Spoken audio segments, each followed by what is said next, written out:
Salut tout le monde et bienvenue au Rendez-nous, le podcast hebdomadaire. Comment ça va tout le monde? Bienvenue. Donc moi c'est Bépétous. Moi c'est Mulch, aka Bad Mulch. Et on a cette semaine des sujets assez positifs, ça fait du bien quand il y a des semaines comme ça. Très cool cette semaine. Déjà il y a un projet, moi je suis tombé dessus par hasard, je me suis dit je vais en parler, je vais en parler au Rendez-nous. Un prototype de voiture spécial qui dénonce les inégalités raciales vis-à-vis des violences policières. Franchement c'est très original, hein. On va en parler. On a un morceau d'astéroïde qui a été ramené sur Terre.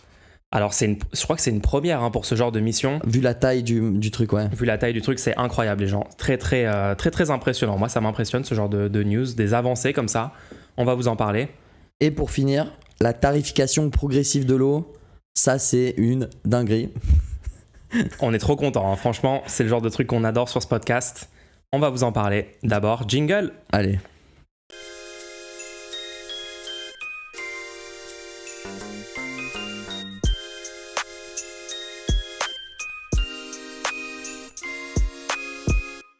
Bon, on a eu un week-end quand même chargé. Assez spécial, on va pas se mentir. Assez spécial les gens. On a fait on est allé à la marche. Il y avait, le 23 septembre, la marche. Marche contre le racisme, contre les violences policières. Et c'était une super marche. On a surtout rencontré énormément de gens, dont des auditrices et des auditeurs du podcast. Oui, on a vu plein de gens. On était un petit groupe, ça faisait plaisir de voir plein de gens qui regardaient notre contenu. On a pu parler, des discussions hyper intéressantes, des discussions parfois complètement hilarantes aussi. Ouf. Et j'avais préparé aussi un gros paquet de flyers. Franchement, t'as géré avec les flyers, hein. Je crois que je suis assez content. Bah d'ailleurs, peut-être on souhaite la bienvenue aux auditeurs, auditrices qui rejoignent ce podcast en ayant reçu un petit flyer. Bah merci de... C'est vrai qu'il y a moyen qu'il y ait plein de gens qui écoutent ça pour la première fois ce soir en exclusivité. Dites-le nous dans les commentaires, dites-le nous. Mais voilà, ça ressemblait à ça. Alors, les auditeurs, auditrices, en gros, il y a un petit texte pour décrire le podcast et un QR code. T'as vraiment géré, hein. En plus, il a fait un site dédié, une page custom et tout pour quand tu scannes avec ton QR code. C'est bien. Le rendez-nous.fr. Oui. N'hésitez pas à la partager, les gens, avec vos amis, etc. C'est cool. Si vous aimez le contenu. Et non, mais ça me faisait trop rire quand on distribuait les flyers aux gens. Ouais. Franchement, les gens, ils étaient trop réceptifs, je trouve. Ouais, ça peut être un contenu qui manque parce que on veut arrêter de regarder la télé. En général, les gens, ils veulent pas. Oui. Après, les gens aussi... moi, les gens que je connais, ils sont pas à l'aise de se déconnecter complètement des news, parce qu'on est habitué quand même à avoir des news, mais pourtant, ça demande une certaine énergie de toi-même te refaire des sources d'informations. Ouais, c'est vraiment pas faux. Nous, on essaye du coup de trouver des news qui sont dans cette intersection de intéressant, en même temps pas trop couvert par les trucs mainstream qu'on entend tout le temps et tout. Ou si des fois la couverture... on a une couverture complètement différente. Oui, on va dire un truc complètement différent que ce que la plupart des gens disent sur un sujet, hein. Mais non, on espère que... on va voir du coup, on verra ce que ça donne. Mais c'est bien, tu vois, on a des nouvelles stratégies, on teste des trucs. On essaye les gens. On est en mode brainstorming, en mode expérimentation, et on aime ça. En tout cas, c'était intéressant de voir le public aussi. Merci à tous ceux qui sont passés. Un bon moment, un week-end chargé, et on est là pour cet épisode. Par contre, j'ai l'impression le public aurait tout fait pour empêcher l'existence de cet épisode, hein. Ils nous ont monopolisé tout notre temps ce week-end. Ça y est, devient complotiste. Il y a des envoyés qui veulent annuler ce programme. Bref. Passons au sujet d'actualité. Donc, je cherchais parce qu'il y avait des œuvres d'art, je sais pas quoi, qui datent d'un moment. Je cherchais, je suis tombé sur un site totalement par hasard qui parlait de un concept car pour dénoncer les inégalités raciales. En fait, il y a eu le salon de l'automobile de Détroit du 13 au 24 septembre. D'accord. Et une super idée qu'a eu donc l'association Courageous Conversation Global Foundation. Ils ont présenté un concept car. Donc tu sais, normalement c'est ces voitures faites par des grandes entreprises de l'automobile pour dire regardez, ça serait peut-être ça l'avenir, il y aurait ces fonctionnalités-là, ces fonctionnalités-là. Mais là, ça a été un concept car un peu différent puisque... Ah, il est spécial celui-là. Hein. Ouais. Très stylé. Hein. Ce concept car-là, en fait, est un effet d'annonce. Hein. C'est un message de communication très puissant. C'est en fait une voiture avec plein de petites particularités pour s'assurer que la personne au volant ne puisse pas subir des violences policières. Parce que, je ne sais pas si vous êtes au courant, mais vous l'êtes sans doute, vous avez sans doute entendu parler que il y a énormément de violences policières faites pour des personnes donc racisées noires, racisées arabes qui seraient au volant. Ouais. Ils sont très rapidement suspectés de vol, très rapidement suspectés d'avoir une arme sur eux. Et donc les policiers ont souvent le déclic de juste tirer alors que la personne, par exemple, est en train de prendre son portefeuille. Il y a une mortalité assez élevée quand même. Ouais, très très très inquiétant. Ça fait des années que le problème est évoqué et dénoncé aux États-Unis. Malheureusement, il commence à y avoir peut-être une augmentation aussi en France de ce genre d'événements horribles. Hein. Mais du coup, cette voiture, c'est assez impressionnant. Ils ont rendu les portières transparentes, c'est ça ? Alors, il y a plein de choses qui ont été changées. Visuellement, le plus gros truc, c'est les portières latérales sont toutes transparentes pour s'assurer que on sait exactement ce que vous êtes en train de faire. Donc, personne ne pourra vous suspecter de prendre une arme et donc d'essayer de vous débattre. Ouais. Il y a le volant, toute la partie du bas du volant a été enlevée. Comme ça, vous ne pouvez pas avoir vos mains non visibles en hauteur. Ouais, en gros, le concept, c'est que les policiers qui seraient en train de faire le contrôle verraient à tout moment les mains. Et du coup, il n'y aurait pas ce truc de show me your hands. C'est ça. Ils vont loin. Alors, au fur et à mesure, au début, c'est ça que j'aime bien. Je vous conseille d'aller voir. Donc, ça s'appelle... bah oui, on laissera le lien en show notes. Mais je vous conseille d'aller voir la vidéo pour voir à quoi ça ressemble. Au début, en fait, vu les trucs futuristes un peu foufou qu'on voit d'habitude, on se dit attends, mais ils ont fait quoi ? Ça a l'air innovant. Ils ont tourné le truc pour que tu te dises c'est un nouveau truc, c'est un nouveau design, start-up, concept, c'est quoi ? Oui, vraiment prendre cette esthétique. Et au fur et à mesure, tu vois que ah ouais, non, en fait, c'est une dénonciation. En fait, ouais, c'est un autre sujet. Vous avez besoin, par exemple, il y a vos données biométriques qui sont tout de suite envoyées dès que vous appuyez sur un bouton pour qu'on sache qui vous êtes. Et carrément, à la fin, ils disent et il n'y a pas de moteur parce que c'est trop dangereux de conduire en étant noir. Ouais, et là, tu comprends que c'est pas du tout une voiture et c'est juste un truc pour dénoncer ce problème ultra présent. L'association a mis un point d'honneur à ne pas mettre de moteur en affirmant que tant que les noirs ne pourront pas conduire en paix et en toute sécurité, autant ne pas conduire du tout. Et la plaque d'immatriculation, il y a marqué 3X pour appuyer le fait que les conducteurs noirs sont 3 fois plus susceptibles d'être fouillés et arrêtés par la police que les autres conducteurs. Et ça, c'est toujours le cas aujourd'hui parce que c'est incroyable. Oui. Ça fait des années qu'on parle de ce sujet-là. Moi, je me souviens, même les premiers mouvements Black Lives Matter aux États-Unis, il y a maintenant plus de 10 ans, pour des faits comme ça. Et d'accord, il y a eu un méga mouvement en 2020 avec George Floyd, des manifestations dans tout le pays, etc. J'ai quand même l'impression que le problème est toujours là, parce que les statistiques n'ont pas bougé énormément là-dessus. Donc voilà, bon là c'est vraiment un truc original pour reparler du sujet, mais si ça permet que les gens... là c'est des gens qui vont peut-être s'intéresser juste à l'automobile, ne pas trop être au courant de ce sujet-là. Moi je trouve que c'est quand même des bonnes stratégies de faire des petits clips comme ça, des concepts, pour en parler quoi.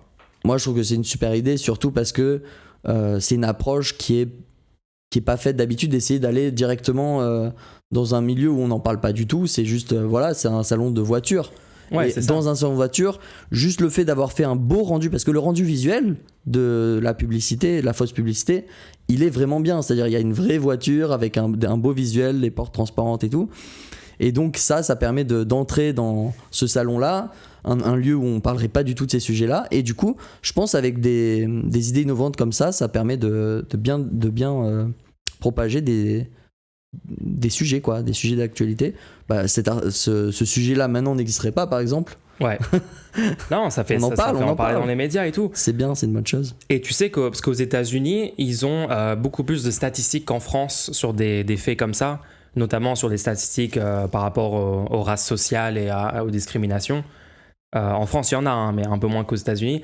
Et il y a une stat que je trouve toujours folle, que j'ai lue il y a quelques années.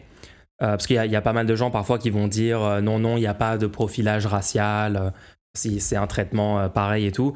Mais en fait, la nuit, les contrôles de police la nuit, entre les différences de taux de contrôle entre les personnes perçues comme blanches et les personnes perçues comme noires, pendant la nuit, chute considérablement et le traitement des gens, le taux de contrôle devient très très très similaire pendant la nuit. Juste parce qu'ils peuvent pas reconnaître si la personne est blanc ou noir au volant. Parce que tu peux pas. Parce que c'est obscur. Tu peux beaucoup plus difficilement reconnaître la couleur de peau de la personne. Et c'est ce genre de stats qui montre qu'il y a un problème massif, quoi. Ah ouais, c'est impressionnant. Et pensez pas que c'est que aux États-Unis, hein. Malheureusement, avec des événements récents, on voit très bien que c'est le cas en France aussi. Le truc, c'est qu'aux États-Unis, déjà, il y a une capacité bien plus. C'est bien plus facile d'avoir des statistiques basées sur l'ethnie perçue, etc. Mm-hmm. Et aussi parce qu'il y a le port d'armes, et du coup, ça dégénère tellement vite que c'est beaucoup plus visible. Bah oui, oui. Ouais, la violence est plus élevée quand t'as les armes un peu partout dans ta société. Hein. Bah parce que la personne au volant pourrait avoir une arme, et donc si les policiers derrière s'attendent à ce que la personne ait une arme, le policier lui-même aussi va avoir plus tendance à vouloir recourir de son arme. Donc c'est une escalade de la violence qui ça dégénère trop souvent en fait. Hein. Ouais. Beaucoup trop souvent. Un bon argument d'ailleurs contre les personnes qui disent il faut autoriser le port d'armes à tout le monde. Bon, on connaît la culture américaine là-dessus, le second amendement, c'est vraiment pas pareil qu'en France, mais c'est pas forcément la meilleure idée d'essayer d'importer ce truc-là en France. Je sais pas s'il y a des gens qui veulent le faire, mais bon.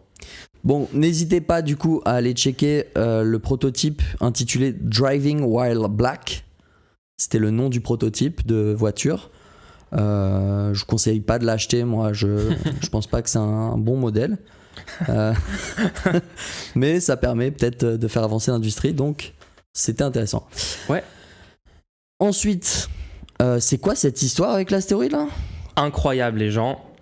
Donc un autre sujet là. Un autre sujet, là, ça m'a bluffé les gens, ça m'a complètement bluffé.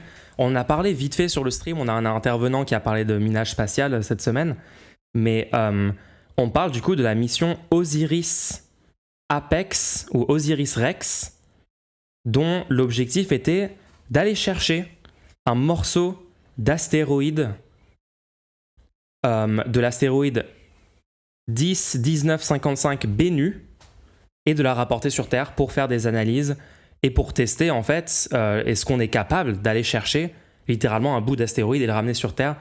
Et une mission aussi ambitieuse, c'est la première fois que ça réussit à ce niveau-là, et franchement c'est assez ouf ce qu'ils ont réussi à faire.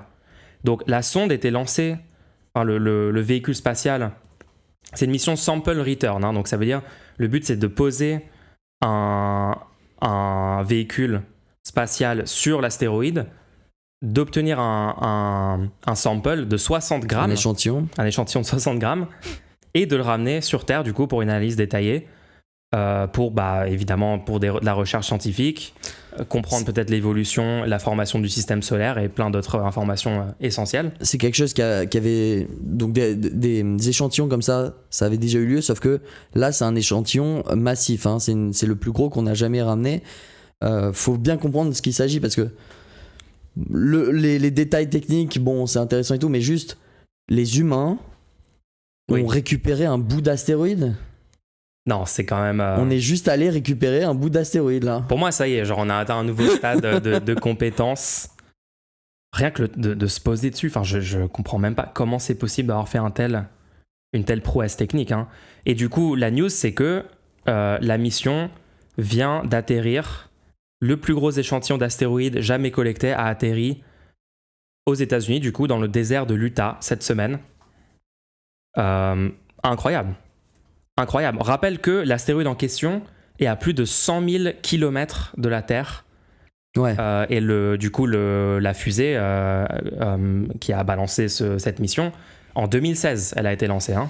Ouais, c'est des trucs sur des très longues temporalités. Moi, je trouve ça assez intéressant parce que déjà, je trouve qu'on n'en parle pas assez du tout. Normalement, ça devrait être...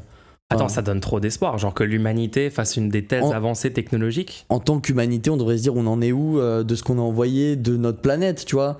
On devrait suivre tout ce qui se passe en dehors de notre planète, puisque c'est un peu l'humanité du coup qui étudie ça, qui fait ça. Et en fait, de savoir qu'on peut organiser et mener à bien des missions sur, du coup, là ça fait maintenant 7 ans qu'ils sont dessus. Et c'est une mission qui, il s'agit d'aller envoyer un truc, se poser, récupérer un morceau, revenir. Donc ouais, l'astéroïde en question, le truc est en diamètre, il fait 1,5 fois la Tour Eiffel, juste pour donner une idée de... Déjà c'est assez petit à l'échelle de l'espace, donc d'aller le traquer, de se poser dessus, récupérer un morceau, revenir, le mettre dans une capsule, larguer la capsule arrive dans l'Utah, on la retrouve, on va la chercher. Ouais. C'est quoi? C'est complètement fou. Hein. Uber. Complètement fou. Là, on est sur du Uber astéroïde, là. Je me commande un bout d'astéroïde. On se commande un petit bout. Allez hop, on se le ramène. Mais ouais. Tu sais que la dernière fois qu'on a ramené un échantillon spatial de la même taille, parce qu'au final, ils étaient partis pour chercher 60 grammes, c'était le plan initial. D'accord. Et ils ramènent au final 250 grammes.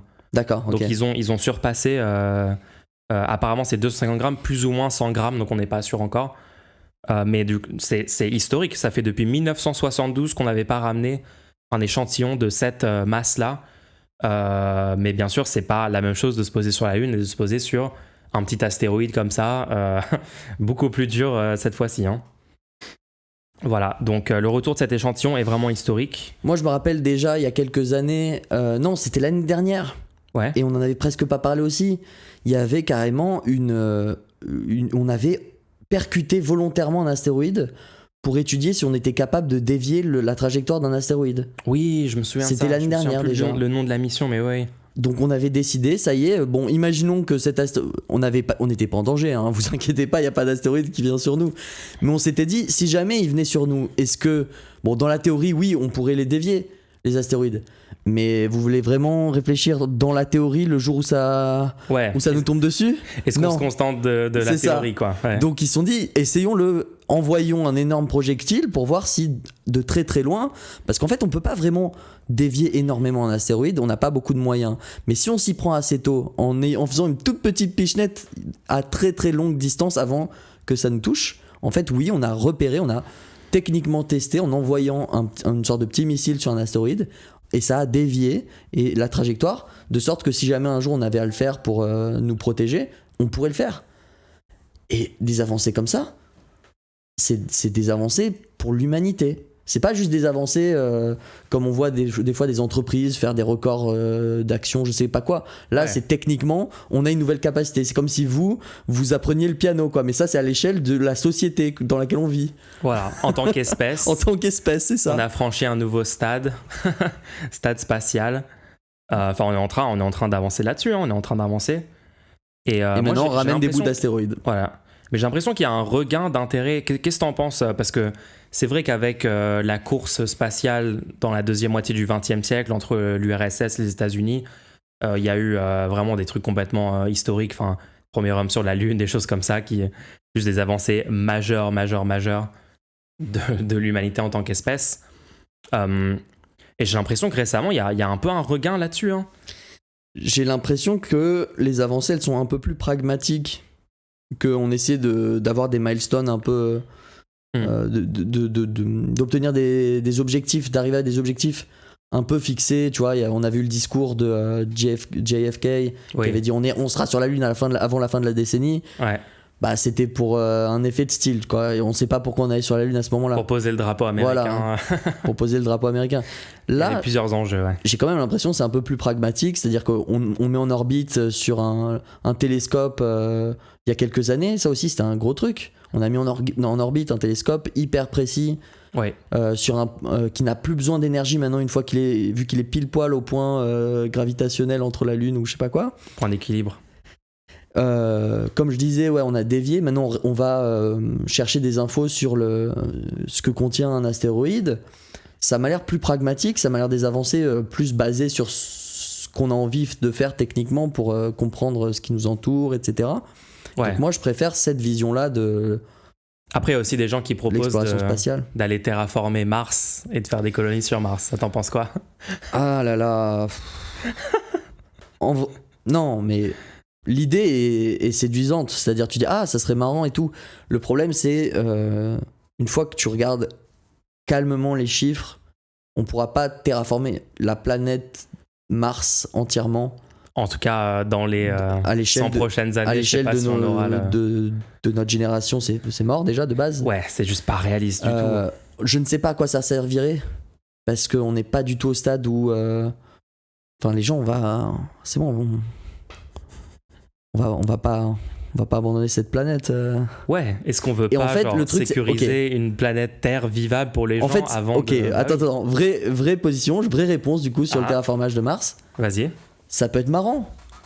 Mais si on n'est pas capable de terraformer la Terre... C'est réel.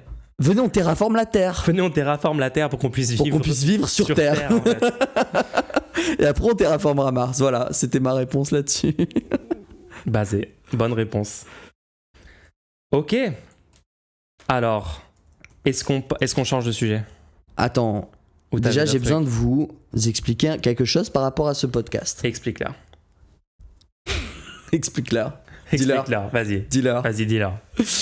Go. Ce podcast, nous, on n'a pas de publicité dedans ni rien. L'idée, c'est que vous pourriez soutenir le projet. En même temps, vous pourriez poser des questions. C'est ça l'idée, le fonctionnement. C'est à la fois vous poser des questions et vous soutenez ce contenu, si ça vous intéresse. On a un segment dédié à la fin de chaque épisode où on répond aux questions des gens qui ont posé des questions. Ça peut être sur tous les sujets. Il y a des gens qui nous posent des trucs vraiment complexes. Hein. On a eu des sujets géopolitiques. On aime bien vos questions. On nous a demandé, plein de choses. N'hésitez pas, vous avez un truc, vous entendez quelque chose, vous avez un désaccord ou un accord, posez une question. Soit vous écoutez en direct là maintenant, parce qu'on fait des diffusions en direct, et dans ce cas-là, le lien est disponible dans le chat, là tout de suite, pour aller poser des questions, et on y répondra dans cette émission. Soit vous nous écoutez en replay, et dans ce cas-là, j'espère que vous passez une bonne journée. Vous êtes sans doute dans les transports ou en train de faire du sport, ou le ménage. Et vous pouvez aller vous rendre sur lerendez-nous.fr et vous trouverez normalement ce qu'il faut pour pouvoir nous soutenir et poser une question pour le prochain épisode. Oui, merci à tout le monde qui nous soutient. Et on se retrouvera dans le segment questions-réponses pour répondre à vos questions. Yes. Bon, est-ce qu'on parle un petit peu de la tarification progressive de l'eau? Ça, c'est une bonne nouvelle quand même. Ok. Là, il s'est passé quelque chose. C'est que il y a une communauté de communes. C'était il y a quelques jours, mais j'ai raté la news. Ah, donc c'est pour ça qu'on en parle ici. On en parle tout de suite. On en parle maintenant. Il y a une communauté de communes, la communauté de communes de Cœur de Lozère, qui a décidé de mettre en place la tarification progressive de l'eau. Alors, ça peut... Le nom peut faire peur. Mais en fait, qu'est-ce que c'est la tarification progressive de l'eau? Donc, ce qu'ils ont annoncé, c'est que le principe, c'est une petite révolution dans la facture de l'eau. C'est vraiment quelque chose de technique. Hein. C'est quelque chose de... au niveau de la tarification, l'eau est gérée de la même manière, mais la tarification change. Sur votre facture d'eau, maintenant, le prix est différencié pour l'eau indispensable, l'eau utile et l'eau de confort. Ouh, intéressant ça.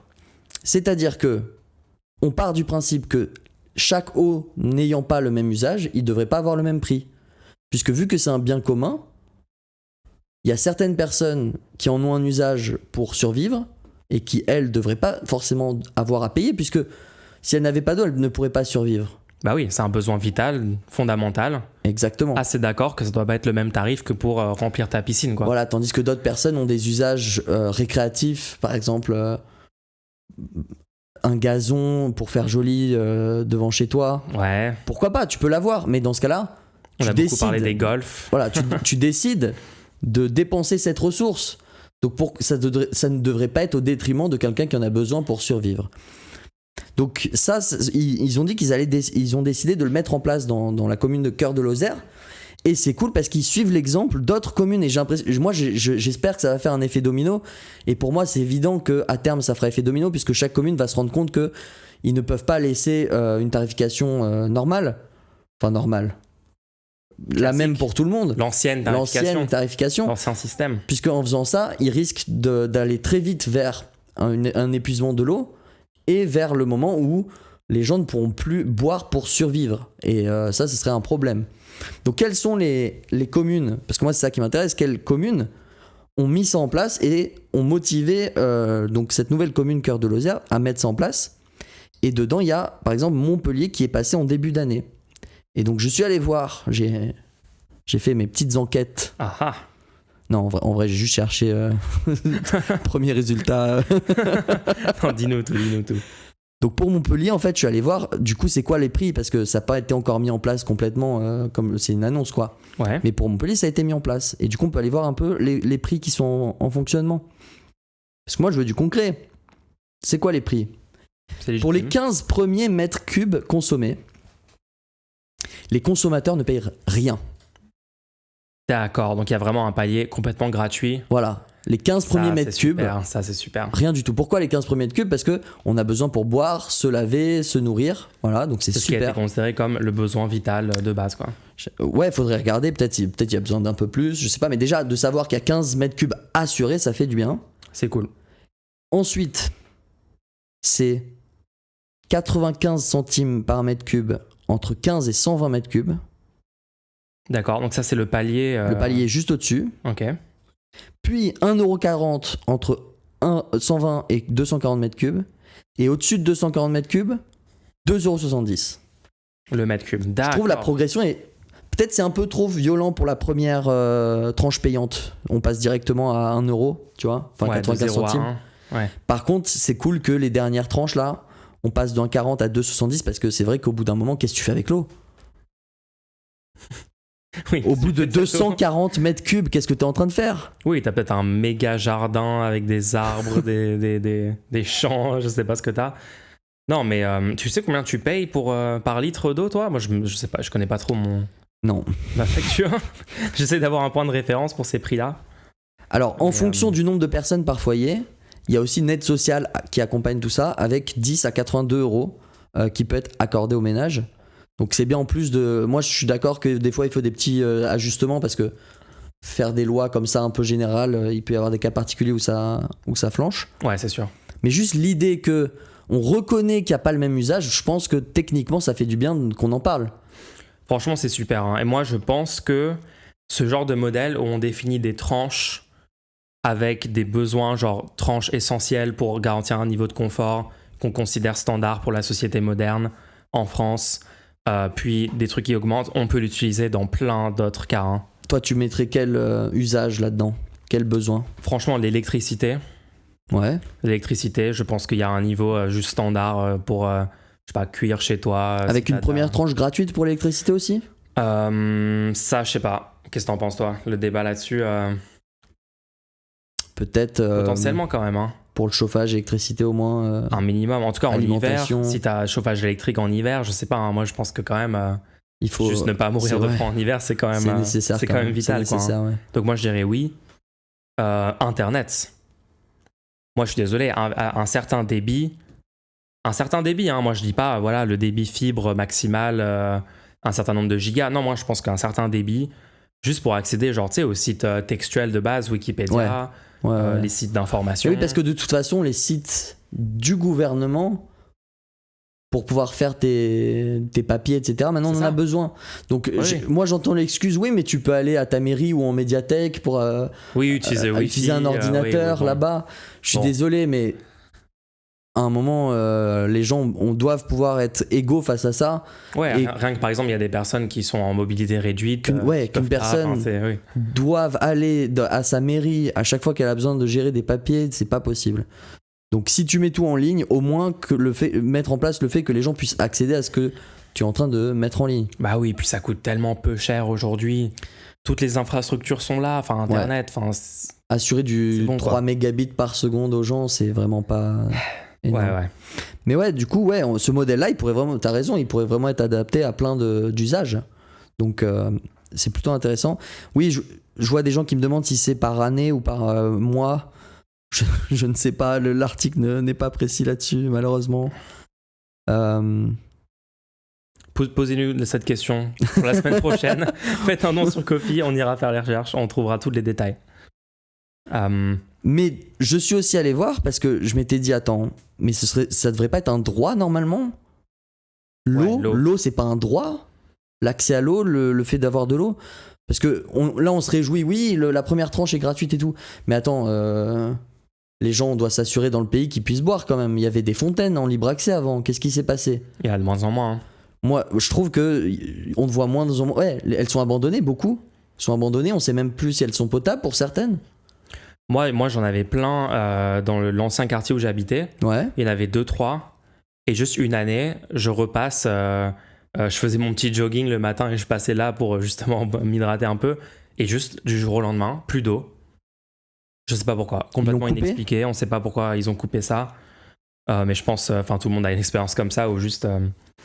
Mais même, est-ce que. Attends, on est d'accord que quand tu vas dans un bar ou un truc comme ça qui ont de l'eau, ils sont obligés de te donner un verre d'eau ? Oui, normalement, ils sont obligés de te donner un verre d'eau. Pas toujours respecter ça. Hein. Ah Dénoncez votre bar. Balance ton bar. Donc, je suis allé sur le site du service public pour savoir. Je suis tombé sur une page. La tarification sociale de l'eau est-elle toujours en vigueur ? Et là, explication. Chaque commune décide si elle met en place une tarification sociale de l'eau. Il s'agit d'aider les personnes aux revenus modestes à payer leurs factures d'eau. La forme de l'aide peut varier selon la commune ayant mis en place la tarification sociale. Renseignez-vous auprès de votre commune. Et là, honnêtement, moi, ça me dérange des lois qui dépendent selon les... Ça, c'est des droits qu'on doit garantir à tous les citoyens. Pourquoi il y a une discrimination géographique si t'es dans telle commune ? Tu as tel droit et pas dans une autre commune ? Ah désolé, t'es pas allé dans la bonne commune. Toi, tu vas pas avoir moi, ce que j'avais compris sur la décentralisation, c'était que normalement, selon les challenges qu'une commune avait, elle n'avait pas les mêmes dotations de la part de l'État. Et après, elle gérait avec son argent pour essayer de respecter les droits, etc.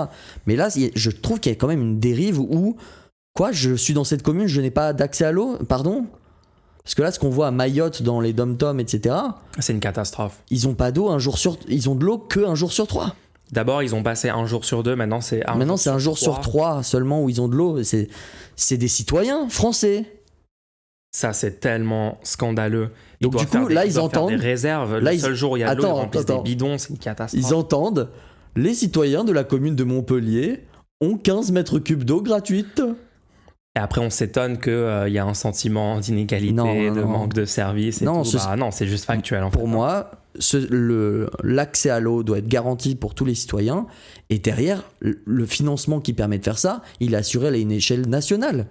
Et on met les moyens. Puisque c'est un droit qui doit être garanti aux citoyens. C'est pas les communes derrière qui galèrent et bonne chance, quoi.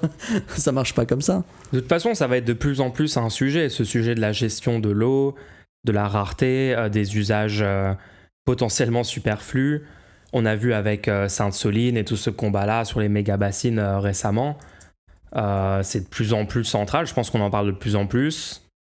Avec le changement climatique, de toute façon, à l'échelle mondiale, le sujet de l'eau potable, de l'accès à l'eau et tout, ça va devenir un enjeu de plus en plus. Enfin, voilà, c'est juste...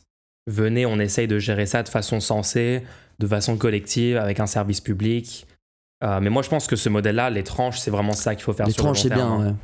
C'est vraiment ça qu'il faut faire. Quitte à réévaluer les tranches au fur et à mesure pour voir... peut-être, par exemple, moi, je serais prêt à rendre, selon les réserves disponibles d'eau, augmenter ou baisser le prix des tranches supérieures, tu vois. Ouais. Oui, que ça puisse varier. Que ça puisse varier. Des variables, et même si on se rend compte, en fait, on a besoin de moins d'eau, plus d'eau, on peut faire varier tout ça, mais dans tous les cas, garantir que le système de tranche, je le trouve bien. Parce qu'en plus, il y a un système d'incitation, je suis désolé, mais quand tu te dis, est-ce que je veux vraiment entretenir un gazon, tu regardes ta facture, tu te dis, ça me coûte 50 quand même euros. X par mois, voilà. Juste pour avoir t'arrêtes d'utiliser l'eau. Et le fait est que t'arrêtes pas d'utiliser l'eau parce qu'il n'y en a plus. T'arrêtes d'utiliser l'eau parce que tu trouves ça inutile vis-à-vis du prix. Et ça, la différence, elle est fondamentale. Il y a un cas de figure où on arrête d'utiliser de l'eau parce qu'il n'y en a plus. Et là, tous les usagers sont privés d'eau, même ceux qui en ont besoin pour vivre. Et t'as un autre cas de figure où il y en a qui arrêtent d'utiliser l'eau parce que ils sont incités à le faire parce que c'est trop cher. Mais tous les autres continuent à pouvoir boire de l'eau. Et on ne tombe pas dans des cas de sécheresse, quoi. Moi, je trouve que c'est bien. C'est juste une politique économique cohérente dans l'intérêt général. Et c'est marrant parce qu'on entend beaucoup de gens défendre régulièrement le marché en tant que système économique pour allouer correctement les ressources qu'on a en quantité limitée. Et souvent, en fait... Les gens le disent. Les gens le disent. Souvent, ces gens-là ne reconnaissent pas qu'en fait, on peut, avec des politiques cohérentes dans l'intérêt général de palier de prix, etc., avoir tous les aspects positifs en fait, des marchés, c'est-à-dire les signaux prix, les choses comme ça, sans l'aspect négatif de dire bon bah si t'as pas d'argent, t'as aucun droit, t'as aucun service parce que tout est géré par un marché. En fait, tu peux allier les deux. Tu peux allier des tranches considérées comme des besoins vitaux, des choses vitales qu'on garantit à l'échelle de la société, qu'on rend gratuit au point de service, qu'on finance par l'impôt, et aussi un marché sain avec ce système de tranches. Et moi, je suis content qu'on en parle un petit peu de ça, et que ça soit implémenté par des communes de plus en plus. Puis ça pousserait aussi à réparer pour qu'il y ait de moins en moins de fuites d'eau, etc. Ah oui, je sais plus c'est quel pourcentage qui part dans les pertes là-dessus, mais clairement il faut une rénovation aussi de tous les points de perte, de fuite et tout dans le réseau d'eau. Ouais. Il y avait Oxfam qui avait fait un thread sympathique sur Twitter sur la tarification sociale de l'eau, qui disait qu'au-delà d'une certaine consommation, le prix devient progressif au lieu d'être gratuit, afin de réguler les usages secondaires, donc golf, piscine, ski. Ah oui. J'avais complètement oublié le concept de... mais carrément des salles artificielles de ski, etc., qui ne profitent qu'à une minorité. Ouais. La ville de Dunkerque a déjà mis en place la tarification sociale de l'eau depuis 2014 et a ainsi vu la consommation de l'eau chuter de 10%, mais les autres communes françaises sont encore timides. Au total, seulement 41 communes ont mis en place cette mesure jusqu'à présent. Bah écoutez, les communes, bougez-vous. Faut s'y mettre. Voilà. Je crois qu'il y a 30 000 communes. Il y a de la marge, on peut s'améliorer là. Ouais, je pense qu'on peut faire beaucoup mieux. espérons un effet domino comme t'as dit. On verra. En tout cas, si vous êtes dans des municipalités, vous êtes au conseil communal et tout, parlez du concept, ça peut être sympathique. Il faut comprendre que les outils sont déjà là, sont déjà en place. En fait, il y a eu des annonces qui ont été faites par les gouvernements et tout. C'est déjà possible de le mettre en place. C'est-à-dire, c'est pas juste, vous n'allez pas réinventer la roue. Ça commence à se normaliser. Et je pense que, d'ailleurs, c'est je crois que c'est une des volontés de mettre en place ça à l'échelle nationale. Bah, ça serait bien si la volonté du gouvernement c'est de le mettre à l'échelle nationale. Je pense que le mieux c'est pas d'inciter une par une les 30 000 communes de France. Peut-être juste faire une loi. Je pense que le mieux c'est de le mettre en place à l'échelle nationale. Puisqu'on a les moyens de le faire. Voilà, ouais. Donc moi je tenais à en parler parce que j'aime bien ce concept. Moi aussi. Je suis fan. Alors, passons. Est-ce qu'on passe maintenant aux questions ? Toi, tu veux passer aux questions ? Moi, personnellement, j'aimerais bien qu'on passe aux questions. Parce que c'est le segment questions, les gens. C'est parti. N'hésitez pas à continuer à en poser en faisant des dons. Tu sais qu'il y a des... coffee.com/rendez-nous. Tu sais qu'il y a des gens... Attends, il y a un tiré, alors... Moi attends. fi.com/rendez-nous.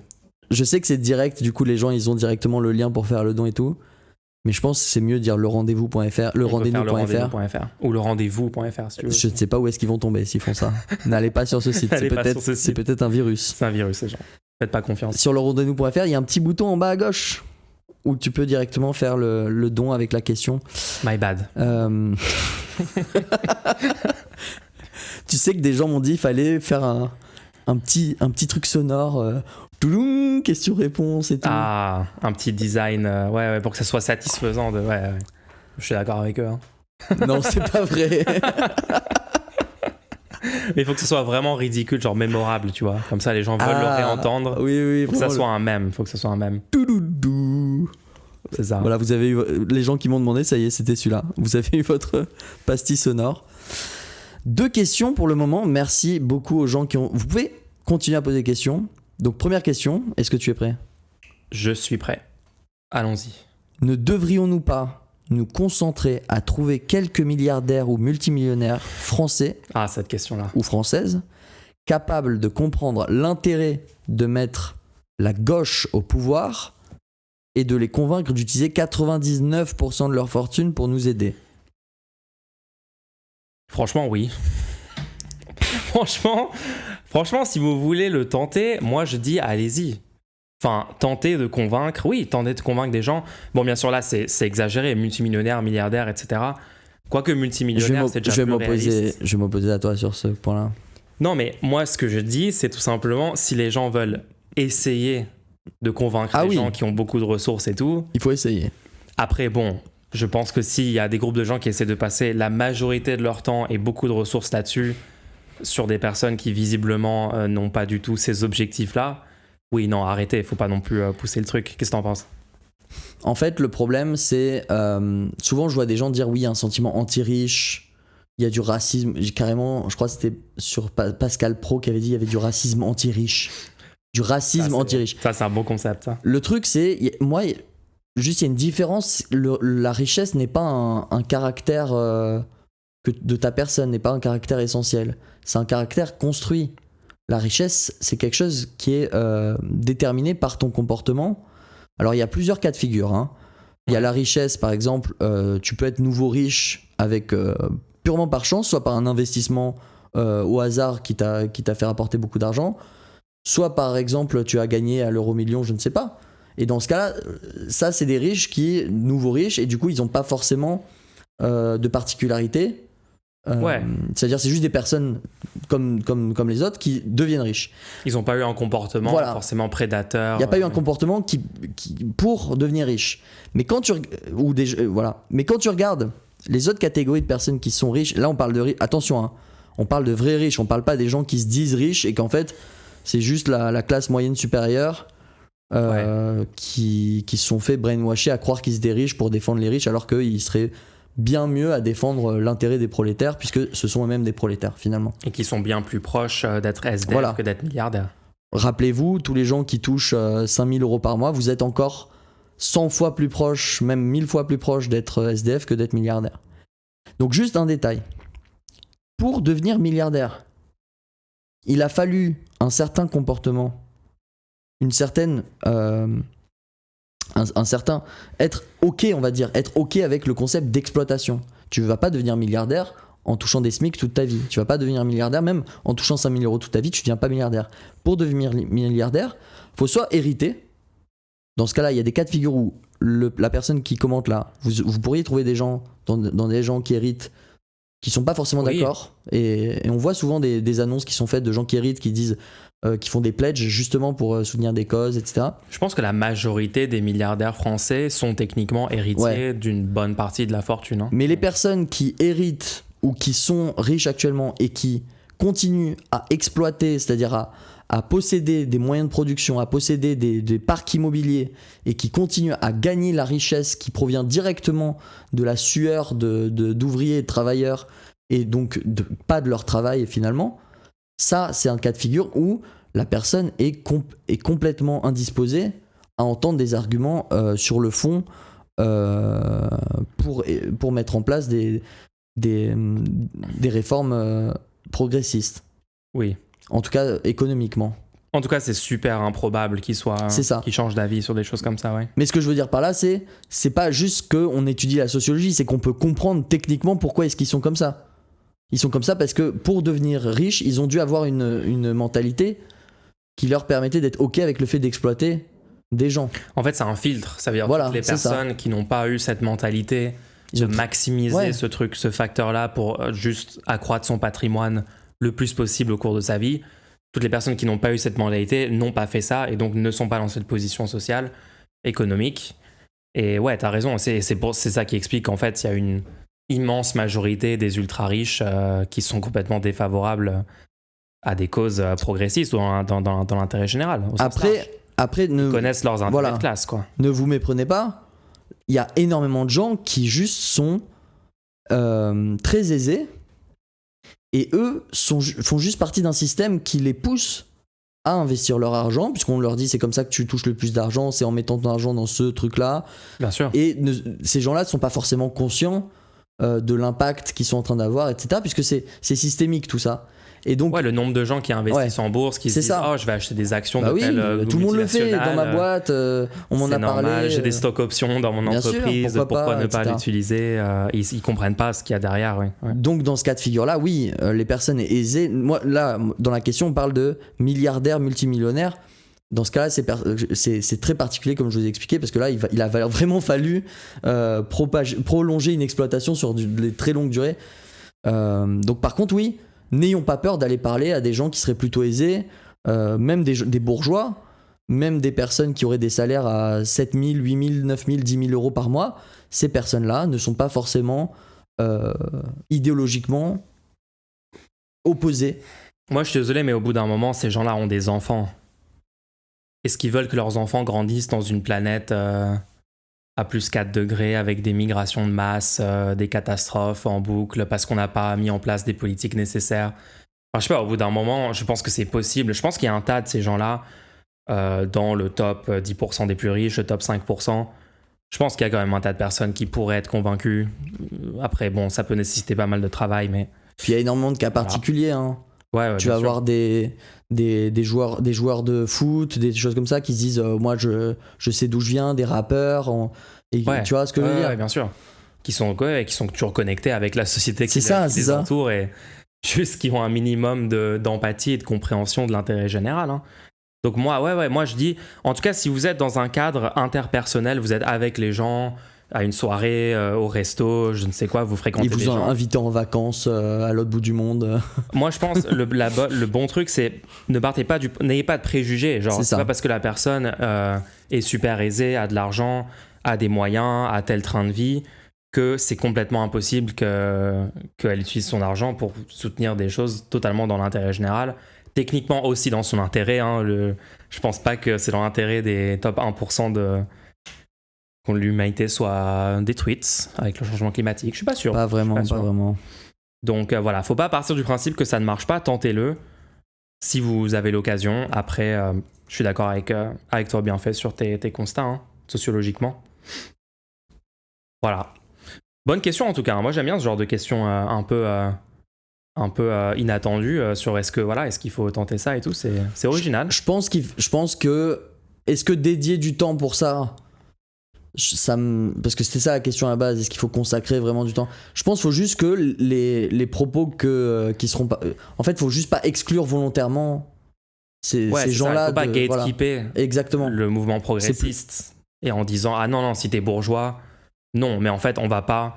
En fait, par exemple nous ce qu'on fait c'est on parle publiquement, on va parler de sujets d'actualité, on va analyser, etc.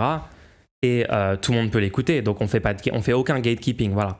Donc si ces gens-là veulent écouter, veulent soutenir le podcast, qu'ils n'hésitent surtout pas. Attends, juste pour prolonger un peu sur ce sujet-là, qu'est-ce que tu penses des gens qui disent moi je suis un transfuge de classe, tu comprends? Oh non.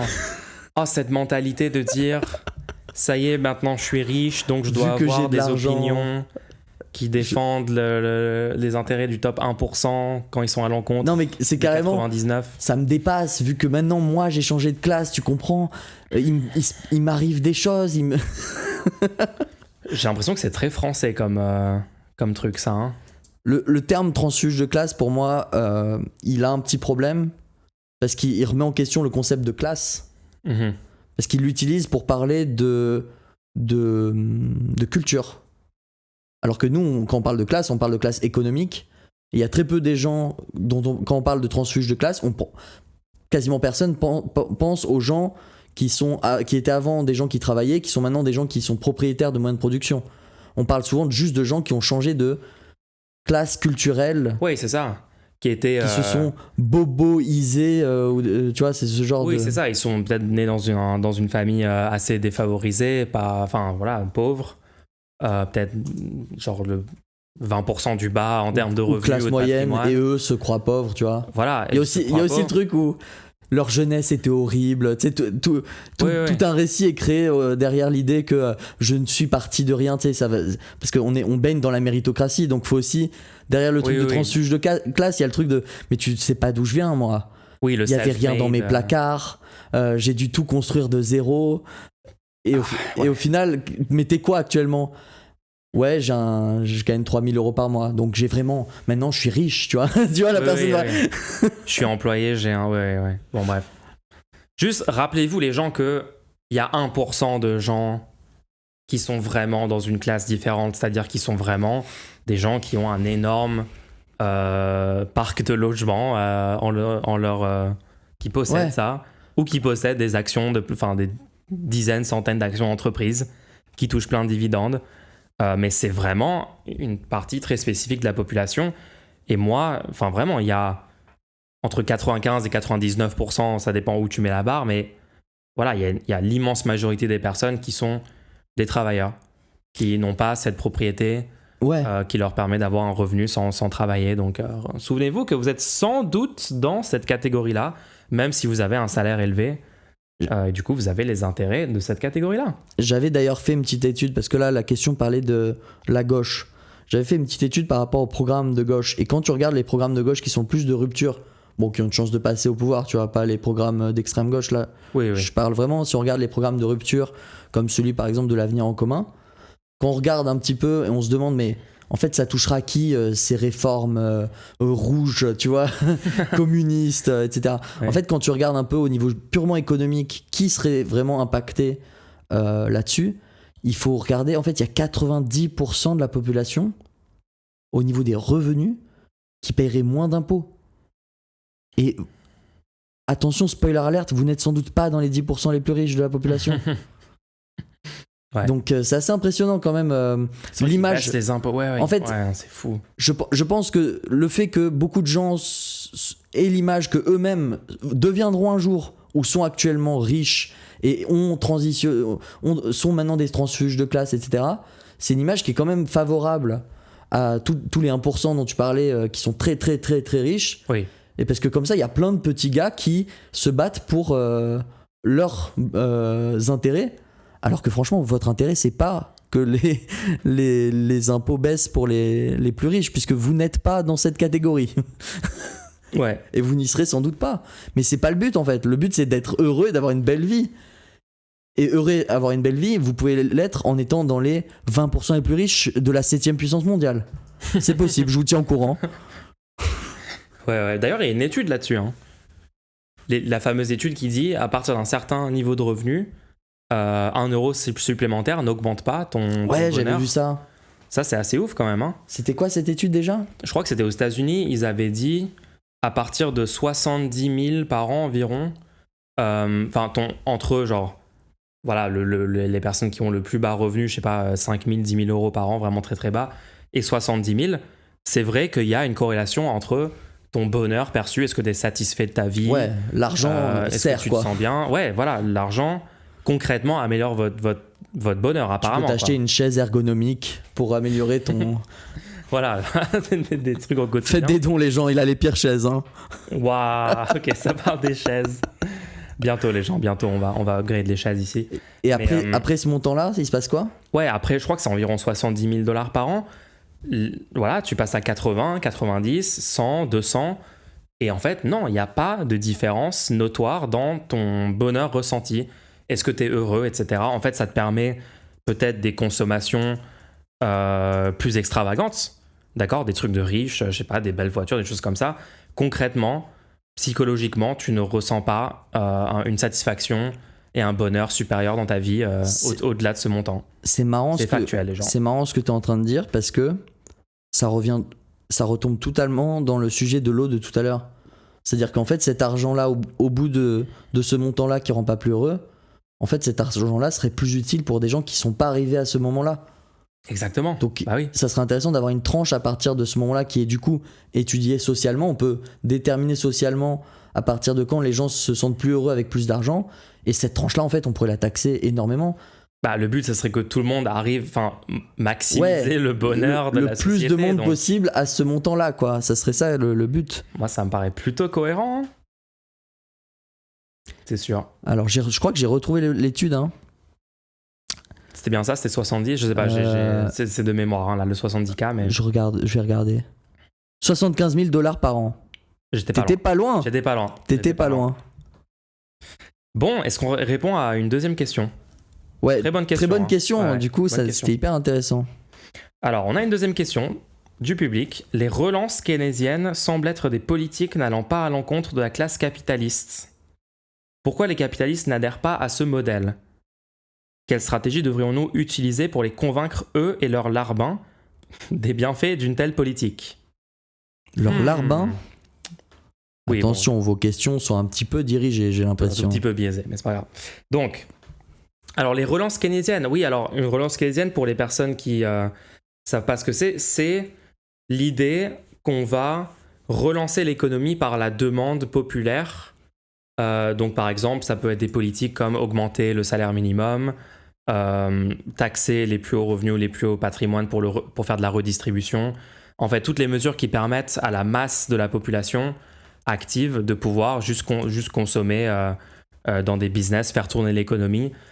C'est notamment initialement une politique proposée par Keynes après la crise de 29 aux États-Unis, avec des investissements publics massifs qui ont été faits dans de l'infrastructure pour relancer de l'emploi, parce que bon, tu crées des emplois publics, tu rémunères des gens, tu augmentes le SMIC, ça permet de relancer par un bout l'économie.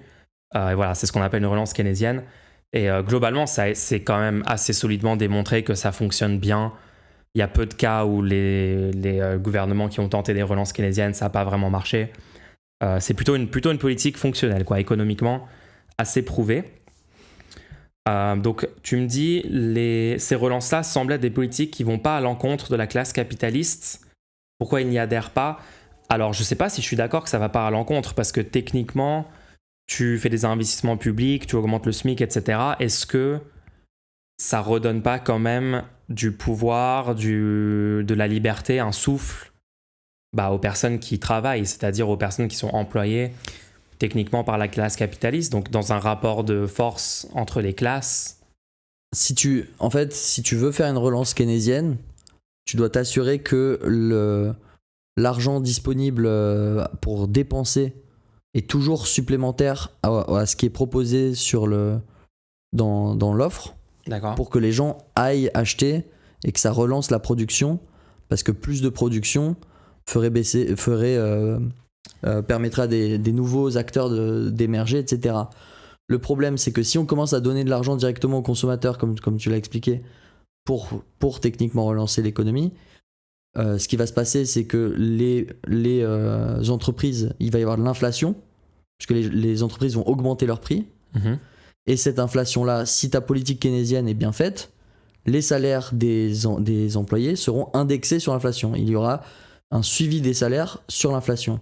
Ce qui va créer une spirale inflationniste. Il y a de fortes chances que ça crée une spirale inflationniste. Ouais. Et en réalité, c'est pas si grave que ça, qu'il y ait de l'inflation qui augmente. Surtout que maintenant, on n'est plus du tout à un âge où ça nous dérange de se dire maintenant ça va être 1 000 € pour payer ma baguette ou quoi. Même s'il y avait ça, maintenant, ça y est, on est passé à numériser. On a numérisé, on n'aura plus des brouettes à déplacer, enfin bref. Non, parce qu'il y a eu déjà des brouettes à déplacer historiquement, en Allemagne et tout. Mais c'est juste pour dire que quel est du coup le problème au moment où il y a des spirales inflationnistes comme ça, c'est que les épargnes fondent complètement. Ouais, les épargnes et les dettes. Et je pense que, les épargnes et les dettes, et je pense que du coup ça plaît pas du coup aux capitalistes dont on parlait, puisque du coup tu serais obligé d'augmenter tes prix, et à force d'augmenter les prix, c'est ce que je me disais la dernière fois, à force d'augmenter les prix, je peux juste créer une entreprise concurrente maintenant. Pas faux, hein. T'as tellement augmenté les prix que maintenant j'arrive sur le marché et il peut y avoir des nouveaux entrants sur le marché. Le truc, c'est qu'on est dans une situation de quasi-monopole sur la plupart des domaines actuellement. Il y a plein d'entreprises il y a 2-3 entreprises dans chaque besoin essentiel qui sont des giga-entreprises actuellement, ce qui peut permettre aux entreprises du coup de faire actuellement de la spéculation. Ça a été mesuré, les prix actuellement augmentent de manière spéculative, c'est-à-dire qu'ils se disent on peut augmenter les prix puisque il y aura personne autour de nous qui vont nous déranger, donc on peut continuer à augmenter les prix. Sauf que dans le cas d'une spirale inflationniste, au bout d'un moment, la valeur est tellement déconnectée de ce qu'il faut pour réellement réaliser des choses que des gens lambda vont juste pouvoir arriver sur le marché, proposer un truc concurrent, et du coup, vu que les salaires sont tellement élevés en face, ça peut plus tenir. Bon, c'est pas totalement vrai ça, puisque vu que les salaires augmentent, le coût de fabrication des produits augmente aussi. Donc, ouais, mais en décalé. Enfin bref. Ouais. Après, bon, on n'est pas économiste, hein, donc là, ce que je vous dis là, j'ai entendu dans des vidéos, etc. Je pense que ça peut être intéressant de rechercher là-dessus. D'ailleurs, si vous-même, vous pensez que c'est pas exactement ça. Le fait est que la relance keynésienne, si elle est bien faite, juste souvenez-vous de ça selon moi, parce que ça c'est vrai, si elle est bien faite, la relance keynésienne, les salaires sont indexés sur l'inflation de tout le monde. Oui, bien pas sûr. Les salaires minimums, les salaires de toute la population sont indexés sur l'inflation. Si quelqu'un commence à vous proposer des cas de figure de relance dans lesquels les salaires ne sont pas indexés sur l'inflation, il va y avoir l'inflation, puisque tu es en train d'injecter de l'argent dans l'économie, et votre salaire ne va pas suivre, et en fait vous allez perdre au final, et on va revenir dans une récession, et on devra refaire une relance keynésienne en fait. Du coup, ça ne sert à rien. Non, mais je rappelle aussi que techniquement, dans le système économique appelé capitaliste aujourd'hui, et ça depuis le début de ce système-là, en fait, il y a des contradictions. C'est-à-dire, il y a des forces économiques, il y a des tendances économiques qui émergent qui sont contradictoires. Par exemple, la classe capitaliste, enfin les employeurs, on va dire au sens large, ceux qui possèdent les entreprises, des choses comme ça, veulent baisser un maximum les salaires pour pouvoir dégager les profits les plus élevés possibles. En faisant ça, ils enrayent la machine économique, ils veulent aussi maintenir un certain taux de chômage pour qu'il y ait une pression à la baisse sur les salaires, des choses comme ça. Ça explique notamment pourquoi on a beaucoup de chômage aujourd'hui, hein, techniquement. Et donc du coup, qu'est-ce qui se passe dans ce cadre-là? C'est qu'au bout d'un moment, les travailleurs, les gens qui les employés, peuvent plus eux-mêmes consommer les produits. Et ça crée des crises à répétition. Évidemment, crise de 29, les chocs, la crise de 2008. On va pas revenir sur tous les exemples. Et donc ce truc-là de relance keynésienne, vous pouvez dire oui, techniquement, ça permettrait de relancer la machine économique, c'est-à-dire sortir d'une politique où la machine est enrayée, il y a moins de consommation, il y a du chômage élevé. Là, on va relancer, donc il y aura plus d'emplois, indexer les salaires, redonner du pouvoir d'achat aux gens. Ça relance la production, c'est vrai, ça relance la production. Donc, il y a des entreprises qui voient leur profit techniquement, parce que si tu restes à marge constante, ils voient leur profit augmenter. Et c'est là qu'on voit qu'en fait, il y a des contradictions. Ça veut dire que parfois, toute la classe employeur, les gens qui ont vraiment le pouvoir économique dans le système, le gouvernement, mettent en place des politiques qui ne sont pas vraiment dans leurs intérêts long terme. Parce que ça ralentit l'économie, ça crée des crises, il n'y a plus de consommation. Et juste, si l'économie ne tourne pas, si les gens ne consomment pas, le système économique n'est pas à son optimum de fonctionnement. Donc voilà, ça c'est encore un exemple qu'il y a des contradictions dans ce système économique. Il n'est pas efficace, il n'est pas efficient. Et je pense qu'on pourrait faire beaucoup mieux avec des modèles post-capitalistes en tout cas. Donc voilà, j'espère que ça explique un petit peu ce truc de contradiction. Genre, ça pourrait sembler dans leur intérêt, mais en fait, c'est pas trop dans leur intérêt. C'est souvent le cas. Souvent, il y a des décisions faites par les entreprises qui sont... En fait, on peut remettre en question si c'est vraiment dans leurs intérêts long terme, quoi. Après, il y a aussi un truc sur la relance keynésienne. C'était de dire que oui, la relance keynésienne, on va donner de l'argent aux gens, mais après, quand ils vont le dépenser, ils vont dépenser pour des produits qui viennent de l'étranger, donc ça sert à rien. Ouais, que ça, c'est un problème pour la balance commerciale. Voilà, c'est parce ça. Que du coup, ouais. Mais en vrai, dans ce cas-là, tu veux pas que les gens aient d'argent ? Ouais, on va juste les empêcher de consommer. Genre, c'est ça qui est proposé comme alternative. C'est ça qui est proposé, du coup. Ouais, bon. C'est un peu ce qui est proposé par le statu quo depuis pas mal d'années. Hein. Mais du coup, c'est pour ça que dans la plupart des programmes qui sont proposés, il y a aussi une forme de protectionnisme qui est du protectionnisme intelligent, c'est-à-dire c'est plus du protectionnisme qui serait basé sur une sorte d'appartenance à un pays, tu vois. Oui, on est les plus forts, voilà, c'est ça. Les autres, on les taxe. Non. Ce serait plus un protectionnisme basé sur les normes vis-à-vis des normes sociales qu'on aimerait voir se mettre en place à l'échelle mondiale, ou des normes écologiques qu'on aimerait voir se mettre en place, c'est-à-dire de dire, et d'ailleurs c'est tout à fait légitime, comment nous, on pourrait produire des produits qui aient qui respectent des réglementations sociales, par exemple, de bien traiter les employés, de garantir du chômage, de garantir de la retraite, si derrière, ça coûte moins cher de le faire ailleurs, parce que eux ne le font pas. Et du coup, ce protectionnisme smart, ça devient un moyen d'incitation économique pour d'autres pays. Smart protectionnisme. Smart protectionnisme. Ouais. Smart contracts. Non, c'est pas la même chose, mais je crois que ça vient du même. J'aime bien qu'on renomme toutes les politiques comme ça, sûr. avec un terme start-up. Mais du coup, pareil pour l'écologie, c'est-à-dire ton produit, toi, tu t'es donné du mal, tu vois, tu t'es dit, moi, je vais pas faire n'importe quoi. En fait, ça peut être intéressant d'imaginer ça à l'échelle de l'individu. Hein. Mm-hmm. Imaginez, vous faites à manger. Ok. Et quelqu'un d'autre fait à manger à côté de vous. Ouais. Et vous vous dites, ok, moi, je veux que ce soit un bon repas. D'accord ? Et donc, je vais couper en petits carrés tous mes oignons. Je vais faire rissoler tout ça. Je les coupe super bien, genre. Ouais, je les coupe super bien. Ouais. Je vais préparer chaque aliment. Et à côté de toi, ça me donnait faim là déjà. À côté de toi, tu vois quelqu'un qui fait clac, clac, clac, clac, clac, n'importe comment, qui fait pas rissoler les oignons, mais qui fait bouillir les oignons. En mode flemme. En mode on s'en fout quoi. Ouais. Et à la fin, il va servir ça à table.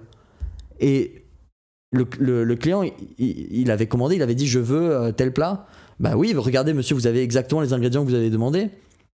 Et vous derrière, vous arrivez et dites mais moi je me suis donné du mal. C'est un beau plat. Oui, genre et tu récompenses pas la personne qui fait l'effort. T'arrives devant le client et tu dis et la réalité c'est l'autre qui sera toujours premier à servir. Quoi que tu fasses, c'est l'autre qui sera toujours premier à service. Donc à partir de là, on dit quoi ? On dit que à partir de maintenant, on est obligé de manger que de la merde. Genre c'est fini, on pourra plus jamais. Standard, parce qu'après c'est une course au plus bas. Ouais. Plus personne pourra faire des bons plats, puisque la personne qui fait le plat le plus merdique, c'est elle qui le sert en premier. Tu vois ce que je veux dire ? Donc qu'est-ce qu'on est obligé de faire ? On est obligé de dire, écoutez, si vous coupez pas les oignons en morceaux et que vous les faites pas rissoler, eh ben on vous rajoute 10 minutes sur le chrono. Vous attendrez 10 minutes avant de servir votre plat. Et comme ça, l'autre il a 10 minutes pour tranquillement couper ses petits oignons. Il dit ah. J'adore cette analogie. Et il peut servir, et il arrive, et l'autre il est en mode mais moi je voulais servir mon plat. Ouais, mais c'est de la merde ton plat. Donc moi je vais servir mon bon plat, j'ai eu le temps de le. C'est pas la pire analogie quand même. Non, moi je l'aime bien. Franchement, les gens, soutenez ce podcast juste pour les analogies de bien fait pour tous. C'est incroyable. Moi ça m'a donné faim, ton histoire. Hein. Mais la réalité c'est que là c'est avec un plat. Mais il faut se rendre compte qu'on est en train de vivre ça actuellement.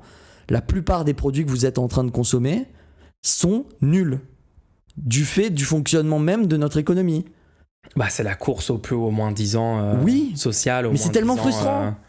Qualitatif. C'est tellement frustrant parce qu'on pourrait avoir des produits incroyables. On a les moyens technologiques et les moyens artistiques même, les gens et tout. On est au stade où on fait de talents. l'obsolescence programmée. Les talents, oui, bien sûr. Ils empirent les produits exprès. Mais on pourrait faire des choses tellement belles, tellement bonnes, tellement utiles et tout.